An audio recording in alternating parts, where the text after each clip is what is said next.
एवढा हिंदुत्ववादाचा पुळका आहे तर जरा महार रेजिमेंटचा इतिहास बघा ना। जेव्हा पाकिस्तानच्या क्वेटा शहरामध्ये हिंदू मुसलमानांच्या दंगली झाल्या तर लाखो हिंदूंना सुखरूप भारतामध्ये घेऊन येणाऱ्या महार रेजिमेंटचा इतिहास तुम्ही कधी पाहिलाय का?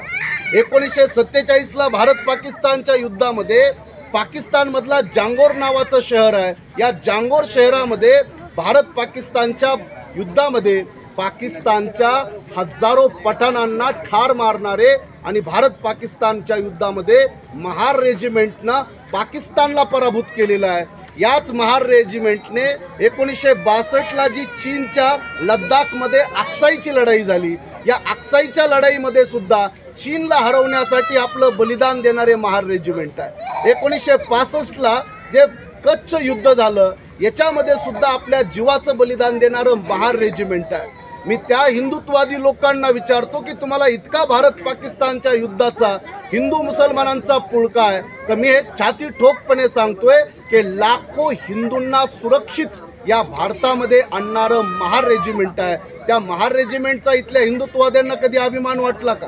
ते वाटला नाही।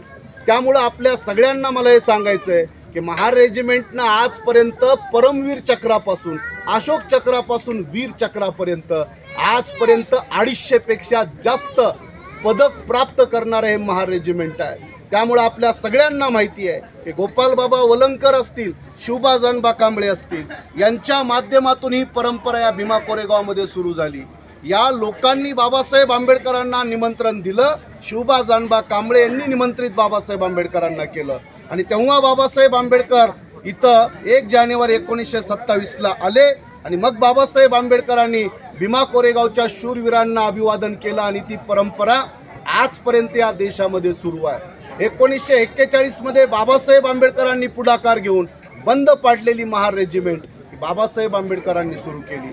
मला या निमित्तानं एवढंच सांगायचं आहे की या भीमा कोरेगावच्या युद्धाबद्दल प्रचंड अपप्रचार ब्राह्मणवादी पेशव्यांच्या अवलादी पूर्ण महाराष्ट्रात करतात, पूर्ण देशामध्ये करतात की आपण इंग्रजांच्या बाजूनं लढलो, पण या लोकांना हे माहिती नाही की इंग्रजांच्या बाजूनं लढलो पण इंग्रजांनी या युद्धामध्ये जो इंग्रजांचा अधिकारी आहे, मला त्याचं नाव पूर्ण आठवत नाही, पण जो स्टॉटेन आहे त्या स्टॉटेनच्या नेतृत्वामध्ये हे युद्ध झालं आणि हे जगातलं एकमेव युद्ध आहे।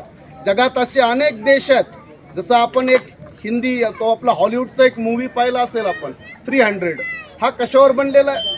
हा 300 नावाचा मूवी त्या ट्युनिशिया, रोम, तसंच पर्शिया आणि स्पार्टा अशा जगामध्ये वेगवेगळ्या महान लढाया झालेल्या आहेत। मी तर इतक्या लढाया